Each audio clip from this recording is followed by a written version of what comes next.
En esta semana que está terminando, el Consejo Fiscal hizo una conferencia de prensa, inusual conferencia de prensa, promovido por el Consejo Fiscal, para hablarnos de qué, para informar de qué al país, de la situación económica de nuestro país, las finanzas.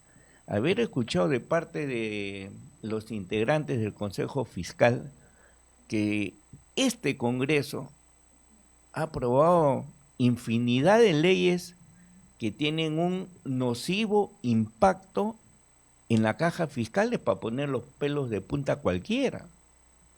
¿Y de qué estamos hablando? Bueno, esto vamos a dejar que nos lo explique don César Novoa Novoa. Chávez, quien es economista, experto en el sistema financiero peruano. Don César, muy buenos días. Aquí para resolver algunas alertas. Oiga, y esta alerta que nos ha presentado el Consejo Fiscal, innumerables leyes que tienen efectos en las finanzas públicas y que nos ponen en el borde de lo que es el déficit fiscal. ¿Cuánto de verdad hay en eso? A ver, gracias por la pregunta. Mira, primero hay que entender que el Consejo Fiscal tiene una labor funcional más que todo de alertar. O sea, vamos a decir, sus alertas no son vinculantes ni tampoco son sancionadoras, nada, simplemente alerta. Pero justamente está conformado por connotados economistas, entre ellos tenemos a Alonso Segura, por ejemplo, también a Carolina Tibey. Entonces, el Consejo Fiscal nos permite, mediante estas personas, son 5 personas, alertar sobre, como tú bien dijiste, ¿no? La política fiscal. ¿Por qué? Porque todos sabemos que la política monetaria es manejada por el Banco Central de Reserva, en este caso Julio Velarde es el que maneja la política monetaria. Control de inflación, tipo de cambio. Control de inflación, tipo de cambio.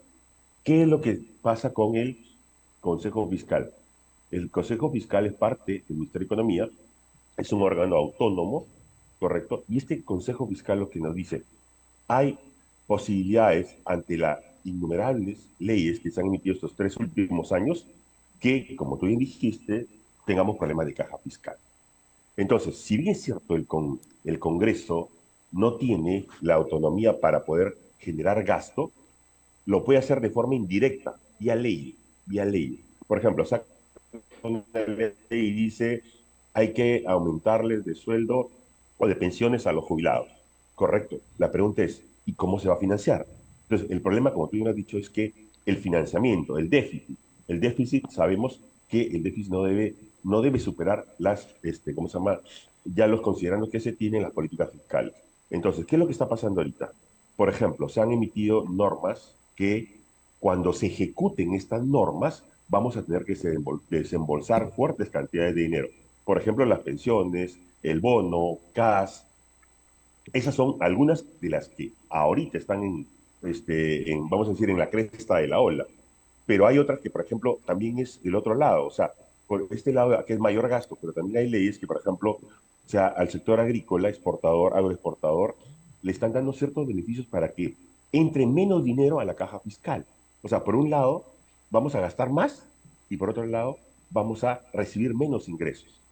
Entonces, todos sabemos que en un presupuesto, si generas más gasto y tienes menos ingresos, vas a tener problemas, como tú ya has dicho, de déficit. Eso es simple y sencillo. Simple y sencillo. Entonces, la pregunta es, ¿qué vamos a hacer? Bueno, la pregunta cae de Maduro. ¿Qué tenemos que hacer o qué tenemos que exigir en este caso al Congreso vía, ¿cómo se llama? El Consejo Fiscal, que vuelvo a reiterar, no es un órgano vinculante, pero sí alerta, y preguntarles, pues, ¿cómo vamos a financiar todas estas decisiones vía leyes que ha tomado el Congreso? Esa es la pregunta que todos deberíamos hacer. O sea, porque está bien, ya sacaron la ley y todo lo demás, pero la pregunta es, ¿cómo la vamos a financiar? ¿Cómo las vamos a financiar? Vamos a hacer políticas públicas mucho más potentes que promuevan la inversión, vamos a atraer mayor inversión de afuera, vamos a generar más ingresos, o sea, ¿cómo lo vamos a hacer? O sea, ¿qué leyes van a poder compensar todo lo que está pasando en este momento? Don Entonces, César, yo creo que don César, en los últimos meses hemos sido testigos cómo los voceros del gobierno de turno, Dina Boluarte, salían a decir que estábamos en el país de las maravillas, económicamente hablando. Y después aparecen estas alertas y uno se pregunta cómo es que nos dicen que en economía estamos tan bien y ahora el ciudadano de a pie, sus ingresos han disminuido, su capacidad adquisitiva han disminuido. ¿Cómo se entiende eso? A ver, hay que entender que cuando hablamos de política económica hay dos grandes brazos, que son las políticas monetarias y las políticas fiscales. La política monetaria, justamente por eso decía, lo maneja el Banco Central de Reserva vía tipo de cambio e inflación. Justamente la inflación está controlada, el tipo de cambio está a la baja, por factores internos, pero también por factores externos. Los minerales están subiendo, han subido de precio considerablemente, estamos obteniendo mayores ingresos por el tema de las exportaciones. O sea, por ese lado nos va bastante bien. El problema es la disciplina fiscal.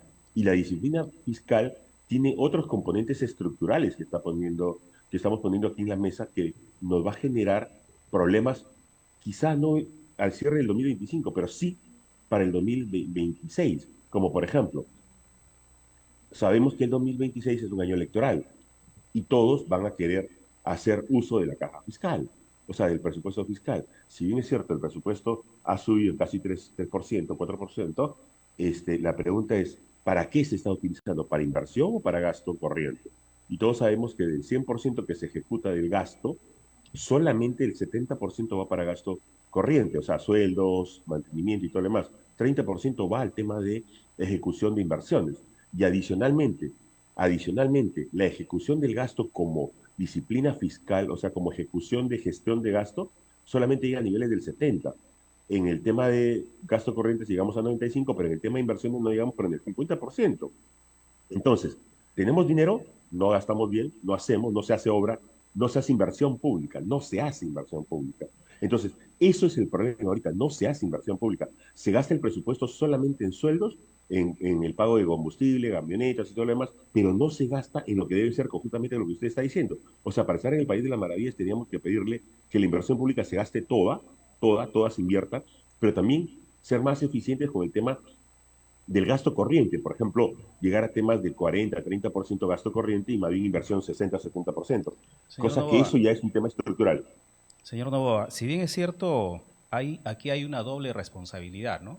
El Congreso que Sí, genera este tipo de normas y el sí, Ejecutivo que lo refrenda, ¿no? Entonces ahí, digamos, hay una, digamos, complicidad entre comillas de generar grandes gastos al Estado. No estamos hablando de partidas de 100 o 200 millones, estamos hablando de partidas de 1.000, 2.000 y de hasta 4.000 millones de soles. Esto, digamos, exactamente. ¿qué va a significar en un mediano plazo, según su punto de vista? A ver, lo primero es que la primera pregunta es, usted sabe que cuando no hay dinero en la casa se puede generar de varias formas. Uno es salir a trabajar más. Dos es pedir prestado, ¿correcto? O sea, endeudamiento. Entonces, la pregunta es, conociendo nuestra estructura de presupuesto y teniendo los grandes problemas estructurales que tenemos en el manejo del presupuesto en la gestión pública, ¿usted cree que esto se va a lograr con mayor inversión pública para que salga más dinero al, al ciudadano de a pie con más trabajo vía obras? Y la otra es, simplemente vamos a pedir préstamos para poder endeudarnos y empezar a comprometer los ingresos futuros de nuestras próximas generaciones. Y ahí está el problema. Entonces, aquí no solamente el señor Geri y el Congreso, sino que las nuevas personas que ingresen al aparato estatal tienen serias responsabilidades y van a tener que trabajar de manera ordenada. Y ¿Por qué? hay Porque que sumarle, señor Novoa, la inseguridad ciudadana que no genera prácticamente confianza para nuevas inversiones. Ahuyenta eh, capitales. exactamente. O sea, la inflación está controlada, pero tienes otra inflación social, o llámale inflación criminalística. ¿Por qué? Porque justamente esa cada vez sube más. Y como ustedes bien dicen, eso genera justamente mayores problemas, desincentiva todo. La gente ya no se queda hasta la 1 o 2 de la mañana, se tiene que guardar a sus casas temprano, ya no hay gasto en el tema de diversión, la gente ya no quiere salir de sus casas, ya no hay el aparato justamente de diversión se va minimizando, el tema de la inversión, el tema, como todos sabemos, de poner una empresa, yo quería invertir, no, ya no lo pongo porque si no van y me tocan la puerta y si no pago mi cupo, lamentablemente me ponen una dinamita, me incendian mi casa y todo lo que ya sabemos. Entonces, ahí En vienen los el, grandes problemas. en el poco tiempo que tiene, digamos, el nuevo presidente de la República, José Geri, ¿qué debería hacer para parar este tipo de decretos que genera el Congreso de la República? Mira, él justamente ha mencionado cuatro ejes prioritarios. El primer eje prioritario es el eje de la conciliación nacional. El segundo es el eje económico. El tercero es el tema de la transición democrática. Y el cuarto es la criminalidad. Entonces, él se ha comprometido a hacer muchos cambios en el tema de leyes pro crimen. Entonces, ahí hay que trabajar fuerte, hay que trabajar fuerte.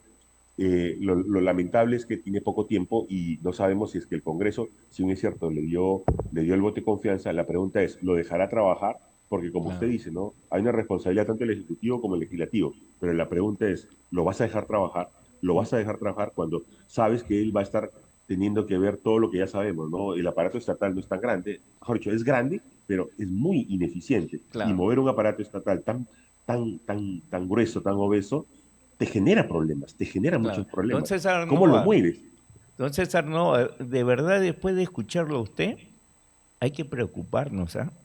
En materia económica hay que preocuparnos. Es que lamentablemente, y digo lamentablemente, es porque justamente el Ministerio de Economía, vía el Poder Ejecutivo, o mejor dicho, el Poder Ejecutivo, vía el Ministerio de Economía, no tiene la disciplina que tiene justamente el Banco Central de Reserva. Y por otro lado, el Congreso, lamentablemente, trabaja de una manera, vamos a decir, irresponsable. ¿Por qué? Porque ellos saben que toda ley que saquen y que saben que, o promulguen, mejor dicho, disculpen la palabra, que ellos saben que la ley que se promulga tiene que estar financiada sabiendo que va a generar problemas como esto. Ahora, la pregunta es, ¿ha hecho bien el Consejo Fiscal a alertarnos? Sí, la pregunta es, ¿desde cuándo lo sabían?